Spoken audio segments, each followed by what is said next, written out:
You know, today was the day I was supposed to publish an iPad mini 6 full review, but the truth is, I'm just not ready. I don't have enough product shots, I haven't written a script, and even if I had those ready, I haven't had enough time with this device to comfortably give you a nuanced, meaningful review. I still have to see how I can implement it into my daily life, and also, I gotta learn more about the battery life situation. So until then, I'm going to wait to post my review. It could be a week, it could be a month. Nonetheless, I will get back to you on that. Today, though, we have a bit of a different video topic. But before I say another word, I want to give a massive shout out to not a sponsor, not today, but my good buddy, Christopher Lawley. He's also another iPad tech YouTuber. That's kind of why we talk. That's kind of how we got acquainted. But yeah, we usually, have calls and talk about tech and life and stuff. And on this particular call that I'm remembering, he was telling me about how he pre-ordered the 13 Pro Max and how he thought it might be a good idea to compare this to the iPad mini. And at first I was like, huh? But the more I thought about it, even though these are completely separate devices, especially with regard to category, they're not necessarily out of the ballpark of each other, especially considering how different the 12 Pro Max was compared to the iPad mini 5th gen. This year, the iPad mini has the same A15 processor on the inside, and I mean, screen size wise, this is 6.7 inches over here with the iPhone and 8.3 inches with the iPad mini. Sure, this is, definitely bigger, noticeably bigger, but still, I mean, at least compared to the iPhone 12 mini or the 13 mini, you'd have to say that the big iPhone is definitely more on the level of, tablet slash phablet than this. This is a very compact mini phone, hence the name. So yeah, I thought it would be cool to compare the two and also ask you guys, for your questions, because quite frankly, I am sick of compiling an outline and a script for videos. Today, I just wanted to answer your questions directly, sort of in a casual way. So let's jump into the first question here. I had done some sort of community post, so this is where I derived these questions. And by the way, thank you for all of your comments. I really appreciate all of them. I'm just gonna say though, I picked the ones that really correlated with this video topic. So if I'm not answering your question, I am sorry. And also too, just for your information, if you have any questions for me regarding Apple products, I stream on Amazon Live. I post when I'm live on my YouTube community page, also on Twitter and Instagram. So if you have any questions, again, regarding the iPad mini, iPhones, Apple products, or if you have questions about me, my life in general, definitely check that out. But yeah, let's jump into this sort of casual comparison slash Q&A here. All right, our first question is from Dean Cornejo. He says, hello, which one is more comfortable to use for long periods of time? Thanks. Great question. Even though these are definitely different devices, I think I already know the answer to this. And the answer is the iPad mini, simply because it's more of a two-handed device. You just kind of just hold it like this by default. You can hold it with one hand pretty comfortably, especially if you tuck your pinky underneath. But yeah, like an iPad sort of welcomes you or sort of pushes you to use it with two hands.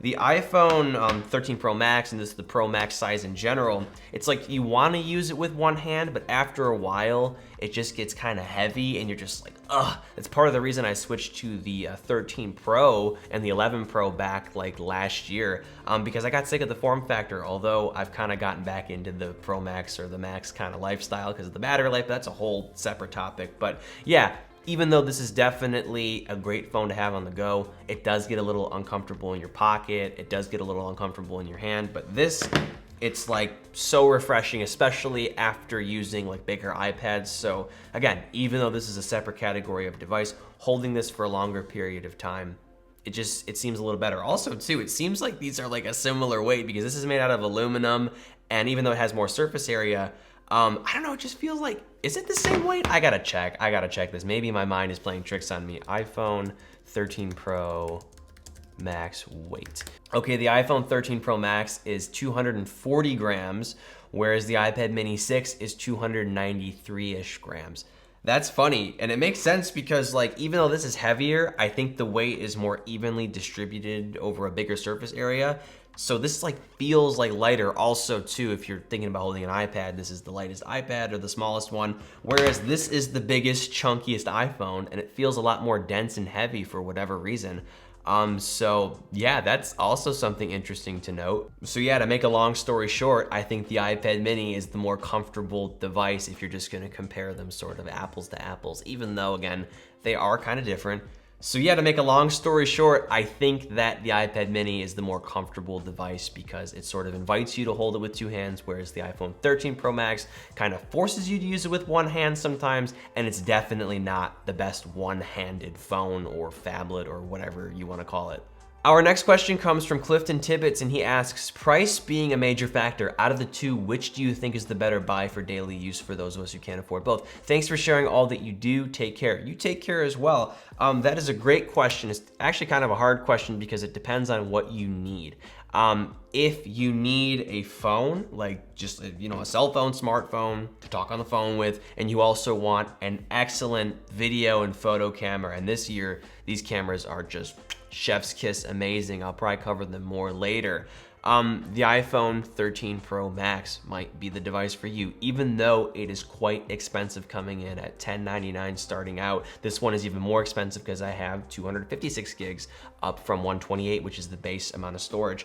But if you need a tablet, if you want an internet browsing device, if you want to do some, light note taking, you might want to do some video editing, more gaming, even though we have the 120 hertz display on here, which is very nice.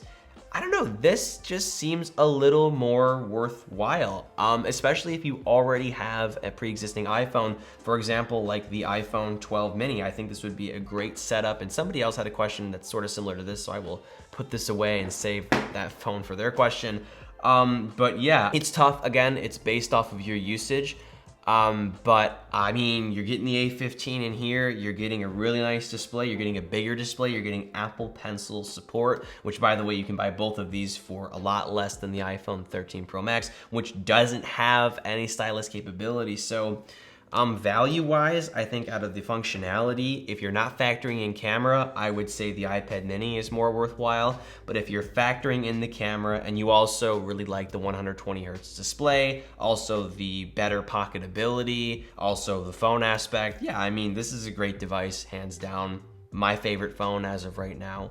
But yeah, this year, because Apple has sort of treated the iPad mini like a newer device, yeah, since it has newer hardware and it's specifically a newer SoC, I think it wins the value contest here, even though the 13 Pro Max is a hell of a phone and a hell of a device.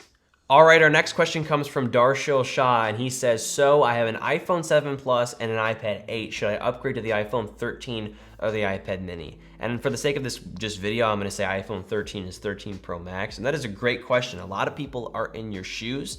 A lot of people have an older iPhone and possibly a newer iPad, or vice versa. But in your case, since you have an older phone, and if you are in his shoes as well, hear me out, I would say get a newer phone first, especially if you are happy with your iPad experience. The iPad 8th gen is fantastic. The A12 on the inside performs very, very well. It's very similar to the 9th gen in terms of performance, as I demonstrated in my performance test, at least with regard to gaming, because with the A13, you get a better GPU, but I digress. I would go for the iPhone. The 7 Plus is definitely a bit of an outdated phone.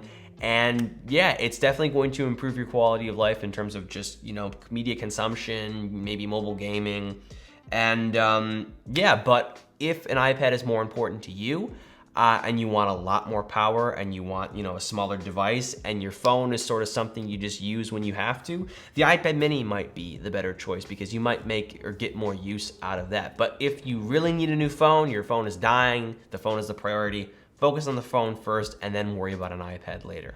Our next question comes from C. Kathy, and they ask, is owning both redundant? Would an iPad mini 6 nicely fit between the 11-inch M1 iPad Pro and 13 Pro Max? I adored the mini years ago, but moved on due to Apple's neglect. Great question and great ending statement there. Yeah, Apple really didn't care about the iPad mini for a minute, and I'm so happy that they care now. But to answer your question, yeah, I think it does. I think that the A15, of course, puts it on par with the iPhone 13 Pro Max, which I'll show with benchmarks in a few minutes here. But also, too, the A15 is comparable to the M1, at least in everyday performance-oriented tasks.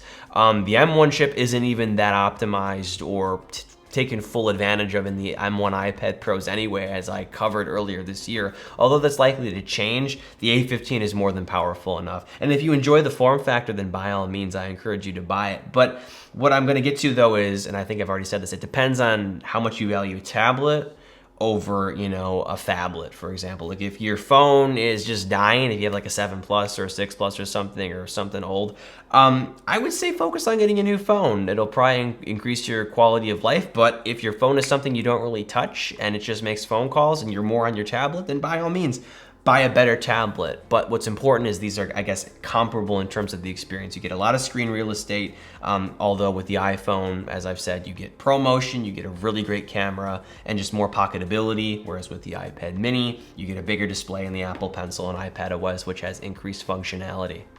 Our next question comes from Don Watanasak, and he says, I want to see where iPhones, iPads, and Mac fit together. I'm thinking like iPhone mini plus iPad mini, and I'm actually going to stop reading his question there and skip to the part where he says, list or explain pros and cons. This might help the viewer make better decisions. Great question. I'm omitting the Mac part just for the sake of this video. But all I want to say is I think that the iPhone mini model and the iPad mini models just work really well together as a sort of iOS, iPad OS team, comparable to that of, I think, an iPhone 13 Pro Max, and I'll explain why. The iPhone 12 mini, at the very least, is around $500 right now used, and with the A14, which is comparable in CPU performance to the A15, and then the iPad mini has the A15, which has increased GPU performance, and that's around $500 starting out. And even if you get like the $649 version with 256 gigs of storage, you're still around the price of the 13 Pro Max. So you're getting a phone and you're getting an iPad with better battery life and, you know, a bit of a more powerful processor for about the same price. So more device, more functionality here, more versatility compared to this, which does have a nice, you know, display, nice camera setup, but it's just a phone with no stylus. So I would say, you know, if you want to have the best of both worlds, you might as well go with this, albeit you are going to be sacrificing the battery life on your phone. But if you're using your iPad, you can sort of preserve that, and also the amazing cameras with the 13 Pro Max, but not everybody needs them. So just wanted to put that out there. I kind of listed the pros and cons, hopefully, and yeah, again, consider this combination. I might actually cover this in a more detailed video, so we'll have to see. Just leave me a comment if you really want to see that. But yeah, crazy to think that both of these, which are newer, really nice devices, cost about the same, if not a little bit less or a little bit more than the 13 Pro Max. Our next question is from Ricardo Cruz, and he asks, where did you get this iPhone wallpaper? Thanks. To answer your question, we will look at the next question. All right, our next question comes from this kind of underground, unknown creator. You probably don't know him. Anyway, Isaac, what's your question?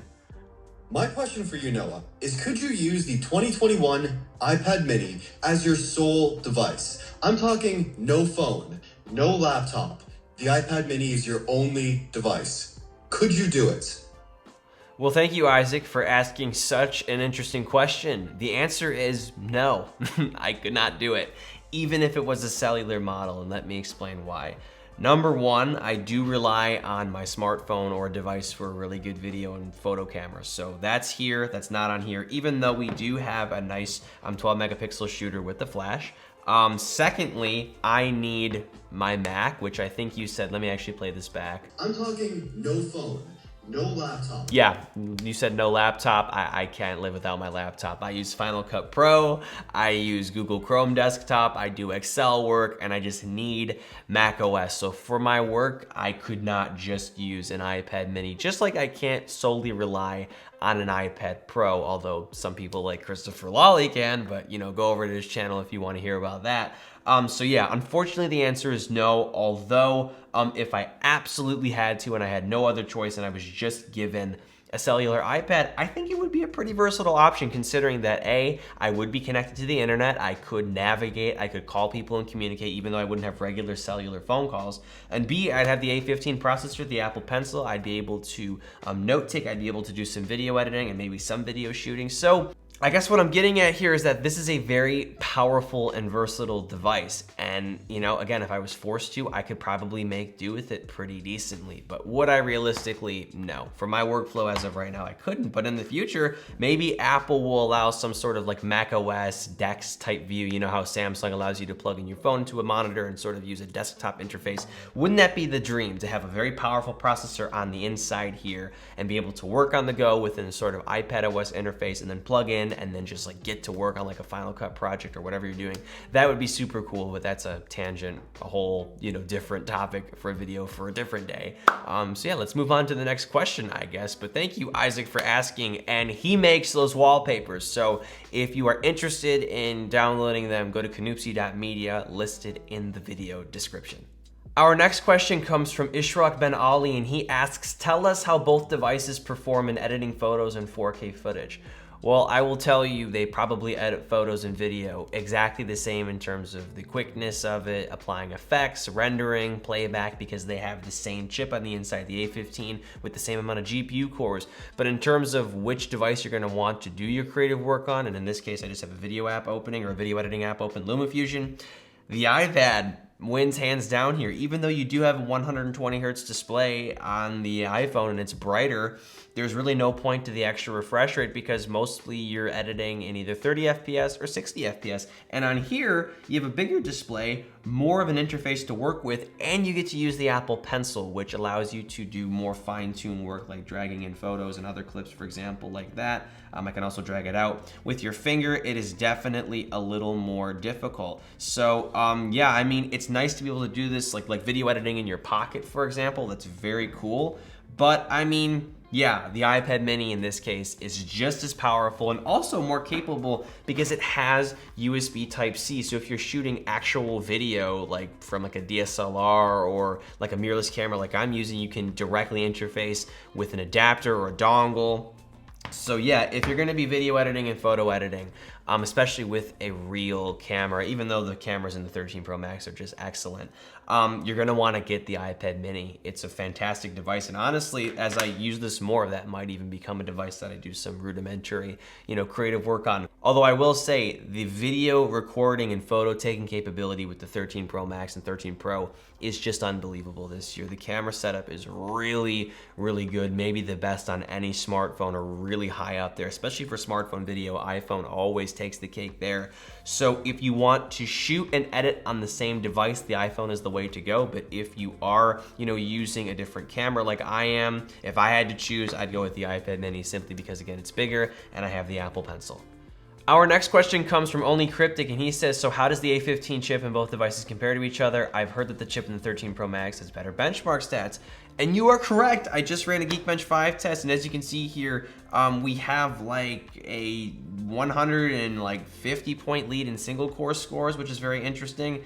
And then like a 530 point lead in multi-core scores, which is really weird. So going back on what I said about video editing and photo editing should be fine, but video editing might be actually a little better on the 13 Pro Max, at least in terms of rendering a project, although it probably won't make too much of a difference. But that's very interesting, and from what I've heard, it's about the frequency the chip is at. I think that the A15 on the inside of here might be a bit underclocked, maybe the same battery life, which is super weird because the 12 Pro or the 13 Pro Max has a 120 hertz display that's a lot brighter. Maybe the fact that it's smaller makes it last longer. I don't know, but that is very interesting. I also want to run a compute test, so I'll be right back. And here's the GPU or compute results here. And yeah, the iPhone 13 Pro Max has like a 600-ish point lead over the iPad mini. So it appears that the iPad mini has the better A15 chip with an extra GPU core, but it's underclocked for whatever reason. I don't know why. It seems like in an iPad it'd be overclocked a little bit. But maybe the iPhone 13 series is just more power efficient. Maybe the display is more power efficient. It has an OLED display, so that might be the case. So maybe Apple had, once again, battery life concerns and they had to underclock it a bit. But it seems like it's comparable. And I would say I would sacrifice a fraction of performance for a bigger display and an Apple Pencil, or Apple Pencil support. So think about that. And this sort of ties into our next question from, I cannot pronounce his name, I don't speak Russian. He says, please compare screen size in gaming in PUBG, Wild Rift, COD Mobile. Thanks. And for you, sir, I will play one of these games, and I think the most popular of the 3 or 4 games that you listed here is PUBG. So let me open this up here and compare the experience. So here we are in the game, and yeah, the iPhone 13 Pro Max once again has definitely a higher frame rate, which appears to be better for playing a first-person shooter if you want to have a bit of a competitive advantage. Whereas the iPad mini, of course, has a larger display that you can use. You can see a little bit more And I was about to say you can connect a controller, but you can't. Although I do kind of like holding this more than my phone. It's a little more comfortable. And again, there's just more to see. Although you are missing out on, 60 extra frames a second. So yeah, if I had to choose between the two, me personally, I like high refresh rate for my first person shooters. So I might choose the iPhone 13 Pro Max purely because of that. But considering that this is like double the cost of the iPad mini and you're getting a bigger display with the iPad mini, this is definitely not a bad option at all. Also, too, it's better for other games. You can use a controller with COD Mobile, for example. I did a recent demo with that. So, yeah, if I was on a budget, this would definitely be a great gaming device. And also, too, I mean, for a lot of games, it's really, really nice. The bigger display definitely makes a difference. But if I was a big first-person shooter player, a big PUBG player, and I was concerned about frame rate and I wanted the smoothest experience, I personally would go with the 13 Pro Max or the 13 Pro. I don't think you'll regret it. It's also a little more compact. You can probably get some little like triggers possibly. So that's just my take. Although once again, the experience on the iPad mini is definitely really nice. You're just lacking the FPS and a little bit less performance. But yeah, honestly, I think it comes down to personal preference or your personal needs when it comes to playing a game. Some people are more casual. Some people want something that they can really just dial into and toggle a little bit easier with a higher frame rate, like I said. And some people want to play more casually. I guess I'll say if you want to play more casually and on a cheaper budget, iPad mini is more than okay. But yeah, the iPhone 13 Pro Max definitely delivers a pretty elite PUBG experience, I will say. And finally, our last question comes from another fellow YouTuber, Sean. You might know him as Simply Pops, and he asks, which device do you prefer overall? And that's a tough one. I really love both. In terms of the device that I think is more versatile, I would say it's the iPad mini. But in terms of the device that is more technologically impressive, I would say it's the 13 Pro Max, especially because of the cameras. I might be leaning more in terms of the 13 Pro Max just because I am a content creator, but as an iPad YouTuber as well, the iPad mini has a special place in my heart. So honestly, I love them both. I can't pick both. They're different enough to, I guess, have them both in my life. But again, some of you have to pick between the two, and hopefully I have given you enough of a comparison or enough nuance or details or perspective to choose the one that fits you best. And on that note, I will be wrapping up this video here. It is 3:12 a.m. That is a typical Noah Herman time to shoot a video. So yeah, hopefully I can get this to you by like 10 a.m., but we'll just have to see here. And yeah, that about wraps things up. I hope this was enjoyable. Again, I hope I gave you some perspective. I'd really appreciate it if you leave a like, comment, and of course check out my video description for links to Isaac's wallpapers, Christopher's channel, Isaac's channel as well, and Sean's channel, who I just mentioned. And yeah, as always, I'm Noah, and I will catch you all in the next one.